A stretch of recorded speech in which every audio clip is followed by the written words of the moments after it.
So today we're talking about how to find the area of non-right triangles. So there's two formulas we're going to use, one called the half sine formula and another one called Heron's formula, which is pretty cool. So just to review, if you did have a right triangle, and you learned this from geometry, that essentially a right triangle is just half of a rectangle that has the same base and height, right? Imagine we had a big rectangle here. You'd find the area of the whole rectangle by doing base times height. And this triangle would be exactly half that area. So area equals 1/2 times base times height. So that's the area for a right triangle. What about if it's not a right triangle? Okay, so here's a triangle where I do not have a 90-degree angle at any of my three angles here. So there's a little bit of SOHCAHTOA in here to come up with this formula. But if we start with area of a triangle is 1/2 base times height. Okay, in this case, remember that height and what you're using as your base, in this case the length at the bottom, have to be perpendicular. They have to make a right angle like they did here.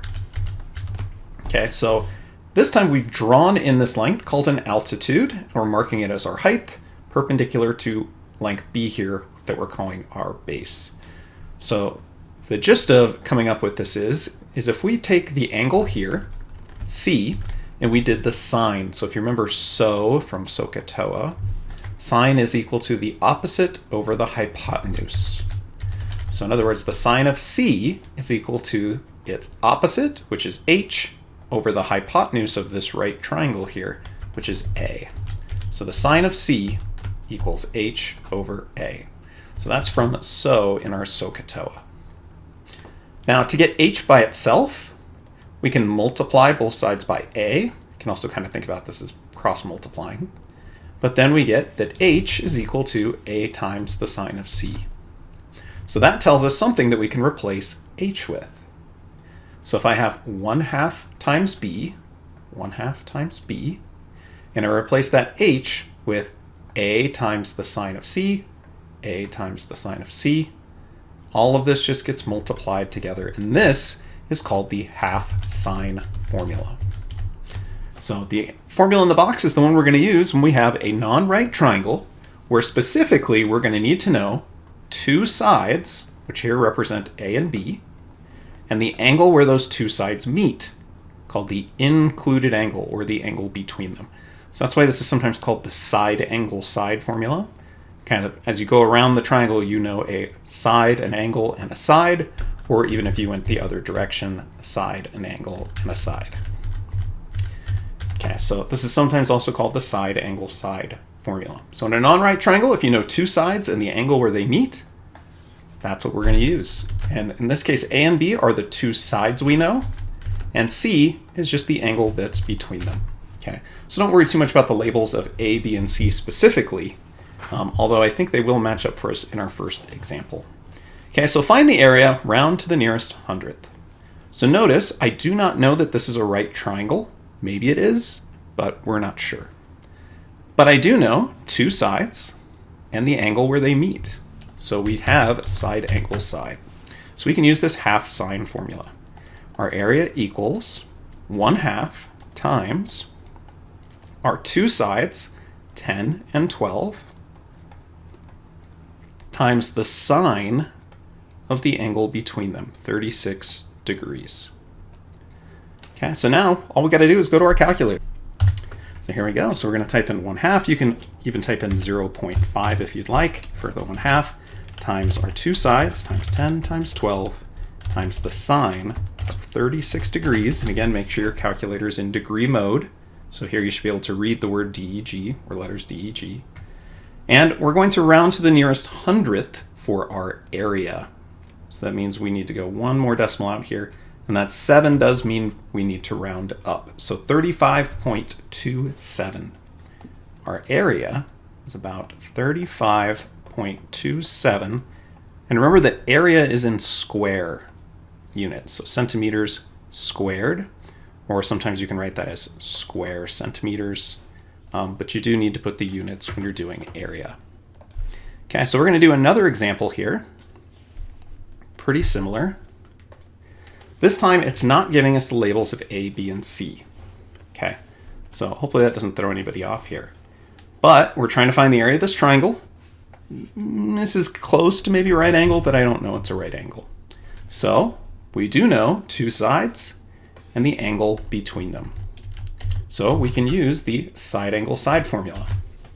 So area equals 1/2 times, remember our two sides we know, 16 and 10, times the sine of the angle between them, which is 44 degrees.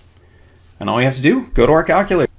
So we type in, we can do 0.5 again for the 1/2 if you don't want to stop and type in a fraction, times 10 times the sine of 44 degrees. And again, going to the nearest hundredth means we need to look one decimal out, and that 2 says we do not need to round up. So 55.57, about 55.57 square kilometers, or kilometers squared. So a couple different ways of writing that, but this is typically how you would write it. Square units. Okay, well, we have another one here called Heron's formula. Okay, what if we don't know two sides and the angle between them? In this case, we actually don't know any measurement of our three angles. So this is what's known as the side-side-side case. Side, side, side. All we know are the three sides. Now, in this case, there's a really cool formula. Showing how to get to this formula is actually very complicated, so I'm not going to derive it. But it uses this value called S, the semi-perimeter. Semi basically means half. Okay, and perimeter is, of course, the distance around. So this is the semi-perimeter, or half perimeter, so you'd add up all the sides, essentially. So here, S would equal our three sides added together, 5 plus 7 plus 9, and then divide our answer by 2. So if you add these up, this ends up being 21 divided by 2, right? Yeah, that's 16 and 5, 21 halves, or 10.5. Okay, so that is called our semi-perimeter. Now to find the actual area, we need to use this value, 10.5, 4 times in this formula. So we do this big square root. Okay, we're gonna have to write a bunch of stuff in here. And it starts off with the semi-perimeter, 10.5, times, and then it's the semi-perimeter minus every side. So 10.5 minus 5 times 10.5 minus 9 times 10.5 minus 7. And you can do that in any order as long as you have all three of them times the semi-perimeter, and it's all in a big square root. So sorry about that. Anyway, let's go to the calculator and find our answer here. So we're going to clear out the old stuff, start with a big square root here, and we're going to do our 10.5 times, and I like to just use parentheses here so we don't have to actually simplify in any of these, 10.5 minus 9 times 10.5 minus 7. And I'll have to make this a little wider so you can see the full window. There we go, there's everything typed in. And it tells me the area of this triangle is about, again, going to the nearest hundredth, 17.41. So our area is about 17.41 square meters. Okay, so not too bad, right? We just have to find the half perimeter, called the semi-perimeter, and then we use that value here, S, in the formula basically 4 times. S times S minus each side, and it's the square root of all of that. So let's try one more example for the notes here. Of course, we'll do more practice in class. So here's another one. So the first thing we're going to need, again, all I know are the three sides. So this is the side-side-side case. We want to use Heron's formula. Okay, so we first need the semi-perimeter. So let's add up all the sides and divide by 2. Remember, that means half perimeter. So 11 and 9 is 20, plus 4 is 24, and half of 24 is 12. So now we can plug in here. So remember, this formula is the semi-perimeter, 12, times the semi-perimeter minus every side. So 12 minus every side here. So let's fill in our three sides, minus 11, minus 4, and minus 9. In any order there, as long as each one is included once. And now we go to our calculator. Get back here, Desmos. Let's clear this out, start over. square root of 12 times 12 minus 11 is 12 minus 4 times 12 minus 9. And there we go. If we round to the nearest hundredth, that 0 says we absolutely do not need to round up. We're at about 16.97. So our area is about 16.97 square centimeters.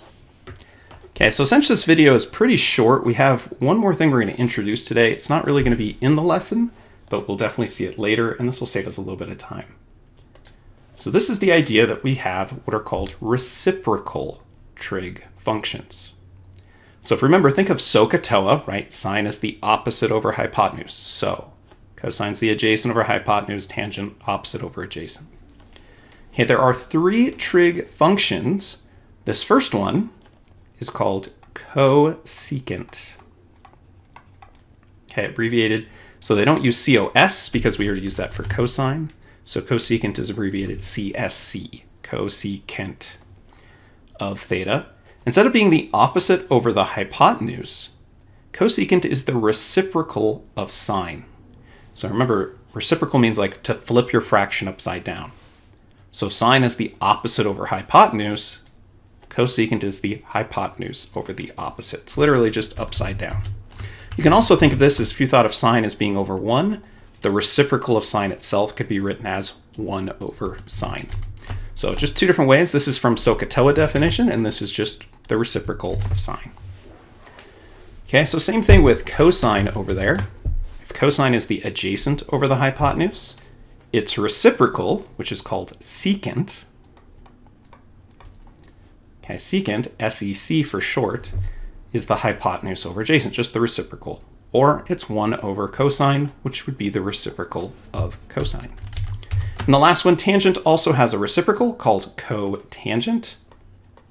And as you can see, that is abbreviated COT, cotangent for short. Instead of opposite over adjacent, it's the adjacent over the opposite.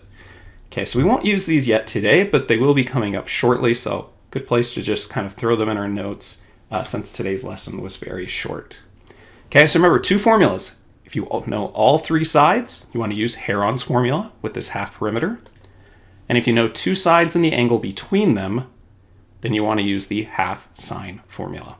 And if we're missing some of this information one way or the other, we might have to use law of sines or law of cosines to fill some stuff in. But I think for the most part, they're going to help us out. All right, that's it for the video. We'll do examples in class. See you then.